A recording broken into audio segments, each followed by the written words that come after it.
ಎಲ್ಲರೂ ನಮಸ್ಕಾರ. ಈ ಸಿನಿಮಾ ಮೇಲೆ ಬಹುಶಃ ನಿಮಗೆಲ್ಲ ಇರೋ ಪ್ರೀತಿನೇ ಬಹುಶಃ ಇಷ್ಟು ಜನ ಆಯಿತು ಜನ ತುಂಬಿದೆ. Very happy first of all.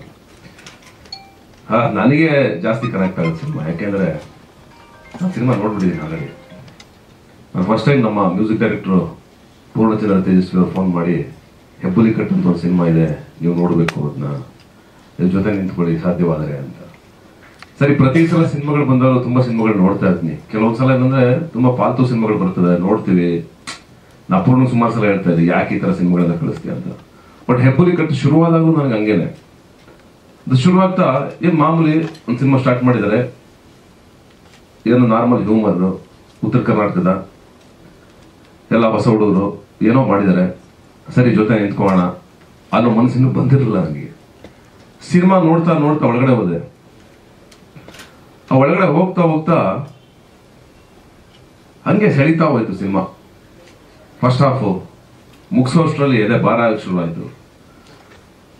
ಆ ಸೆಕೆಂಡ್ ಹಾಫ್ ಮುಗಿಸ್ತಾ ಮುಗಿಸ್ತಾ ಮುಗಿಸ್ತಾ ಕಡೆ 20 ನಿಮಿಷ ನನಗೆ ಉಸಿರಾಡಕ್ಕೇನೆ ಕಷ್ಟ ಆಯ್ತು. ಅಲ್ಲಿಗೆ ತಗೊಂಡೋಗಿ ಸಿನಿಮಾ ನಿಲ್ಸ್ಬಿಡ್ತು ಒಂದ್ಸಲ ರಪ್ಪ ಅಂತ. ತುಂಬಾ ಭಯನೂ ಆಯ್ತು, ನನ್ನ ಎದುರುಗಡೆ ಒಂಥರ ತಳಮಳ ಶುರು ಆಯ್ತು. ಅಂದ್ರೆ ಈ ಸಿನಿಮಾನ ಜನ ಅಕ್ಸೆಪ್ಟ್ ಮಾಡ್ತಾರ? ಇಷ್ಟು ಧೈರ್ಯವಾಗಿ ಇಷ್ಟು ಬೋಲ್ಡ್ ಆಗಿ ಅಟೆಂಪ್ಟ್ ಮಾಡಿದ್ದಾರೆ ಹುಡುಗರು, ಹೆಂಗೆ ಈ ಸಿನಿಮಾನ ಜನ ಅಕ್ಸೆಪ್ಟ್ ಮಾಡ್ತಾರೆ? ಈ ಸಮಾಜದಲ್ಲಿ ಒಂದು ಕೊರತೆ ಇದೆ, ಏನಂದ್ರೆ ನಾವು ಸಮಸ್ಯೆನ ಹೇಳ್ಕೊಂಡು ಬದುಕಕ್ಕೆ ಆಗಲ್ಲ.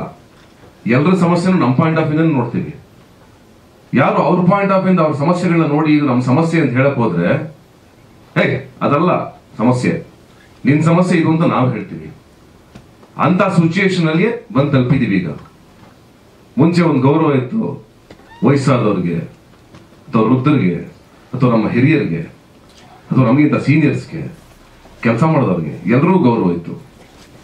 ಈಗ ಸೋಷಿಯಲ್ ಮೀಡಿಯಾ ಎಲ್ಲವೂ ಬಂದು ಏನಾಗಿದೆ ಅಂದ್ರೆ ಯಾರಿಗೆ ಬೇಕಾದ್ರೂ ಬೈಯುವಂತ ಸಿಚುವೇಶನ್ ಬಂದು ತಲುಪಿದೀವಿ. ಅಂದ್ರೆ ನಮ್ಮ ಅಕ್ಕ ತಂಗಿರಿಗೂ ಬೈತಾ ಇದ್ದಾರೆ, ನಮ್ಮ ತಾಯಿಯಂದ್ರಿಗೂ ಬೈತಾ ಇದ್ದಾರೆ, ನಮ್ಮ ಅಣ್ಣಂದ್ರಿಗೂ ಬೈತಾ ಇದ್ದಾರೆ, ನಿಮ್ಗೂ ಬೈತಾ ಇದ್ದಾರೆ, ನಮಗೂ ಬೈತಾ ಇದ್ದಾರೆ. ಅಂದ್ರೆ ಯಾವ ಎಜುಕೇಶನ್ ಮುಖಾಂತರ ನಾವು ಹೊರಡ್ತಾ ಇದೀವಿ, ಈಗ ಎಲ್ಲಿಗೆ ಬಂದು ನಿಂತಿದ್ದೀವಿ?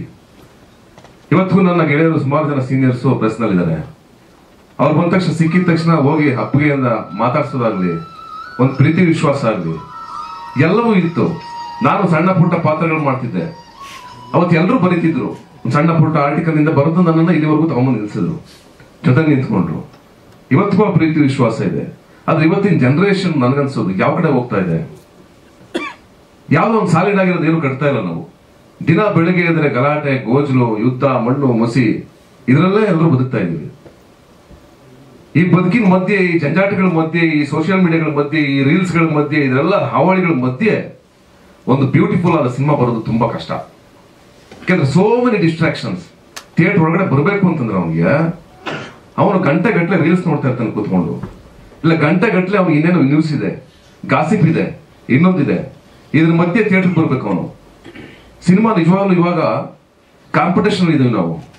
ಅವತ್ ಸಿನಿಮಾಗೆ ಬರೀ ಪೋಸ್ಟ್ ಅಂಟಿಸಿ ಪೇಪರ್ ಆಡ್ ಕೊಡ್ತಾ ಇದ್ರು, ಈ ಸಿನಿಮಾ ಬರ್ತಾ ಇದೆ ಅಂತ. ಯಾರು ಗೊತ್ತಿಲ್ಲದಂಗೆ ಎಲ್ಲಾ ಥಿಯೇಟರ್ಗಳು ತುಂಬ್ತಾ ಇತ್ತು, ಜನ ಬಂದು ಸಿನಿಮಾ ನೋಡ್ತಾ ಇದ್ರು. ಆ ಕಥೆನ ಬಂದು ನಮಗೆ ಹಳ್ಳಿಗಳಲ್ಲಿ ಮನೆ ಕತೆ ತಲುಪಿಸೋರು.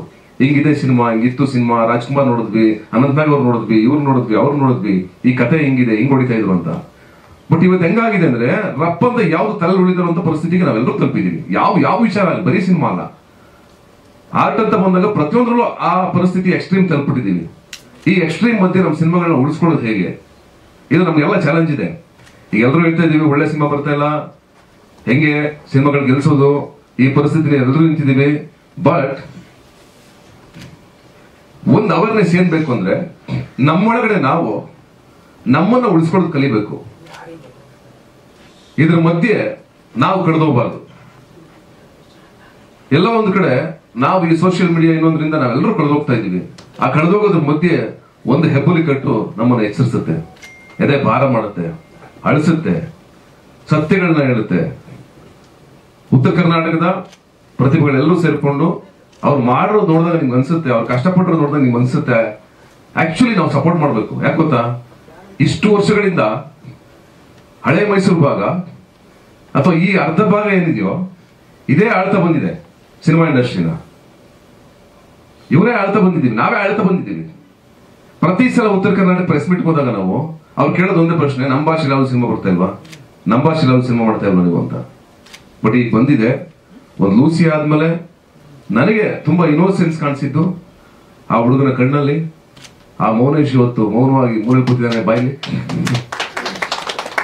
ತುಂಬಾ ಅದ್ಭುತವಾಗಿ ಆಕ್ಟ್ ಮಾಡಿದ್ದಾನೆ. ಥಿಯೇಟರ್ ಇಂದ ಬಂದಿರೋನು. ಇವ್ರು ನೋಡಿದಾಗ, ಇವ್ರ ಕಣ್ಣಲ್ಲಿರೋ ಆಸೆ, ಇವ್ರ ಕಣ್ಣಲ್ಲಿರೋ ಕನಸು ನೋಡಿದಾಗ ನಿಜವಾಗ್ಲೂ ನಾವೆಲ್ಲೋ ಮೋಸ ಮಾಡ್ತಿದೀವಿ ಅಂತ ಅನ್ಸ್ಬಿಡುತ್ತೆ.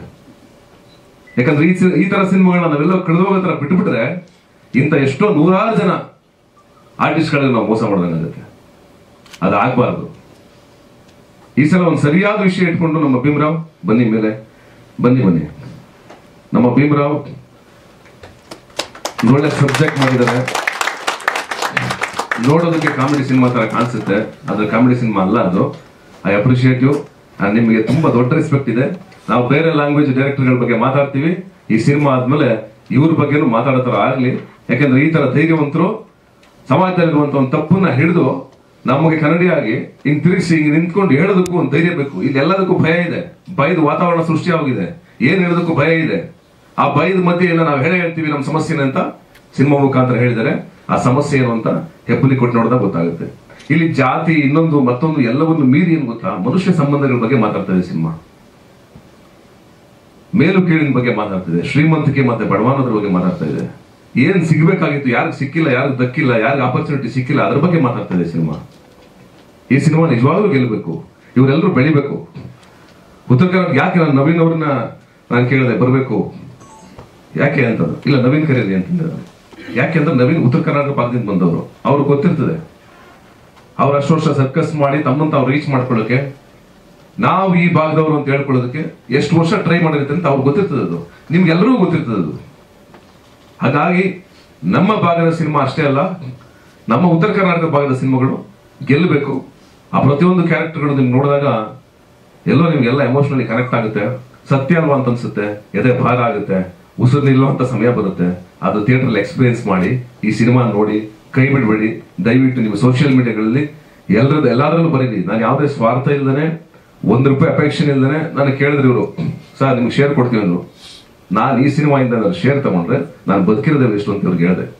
ನನಗೆ ಯಾವ ಶೇರ್ ಬೇಡಪ್ಪ, ನನಗೆ ₹1 ಬೇಡ, ಸಿನಿಮಾ ಗೆದ್ಕೊಳ್ಳಿ, ನೀವು ಚೆನ್ನಾಗಿ ದುಡ್ಡು ಮಾಡಿ ಚೆನ್ನಾಗಿ ಹೆಸರು, ನನಗೆ ಅದೇ ಶೇರು.